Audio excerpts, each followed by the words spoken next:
വിശ്വാസത്തിന്റെ നായകനും ആ വിശ്വാസത്തെ പൂർത്തി വരുത്തുന്നവരുമായ യേശുവിനെ നോക്കി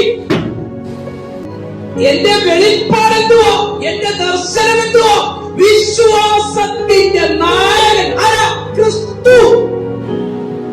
പൗലോസ് പറയുന്നൊരു കാര്യം ഇതിനാ, ഞാനൊരു വെളിപ്പാടനുസരിച്ചത്രേ പോകുന്നത്. ഞാൻ ചോദിക്കട്ടെ, ഒന്ന് കണ്ണടച്ചൊന്ന് ചിന്തിക്കണം. എന്റെ വെളിപ്പാട് എന്താ?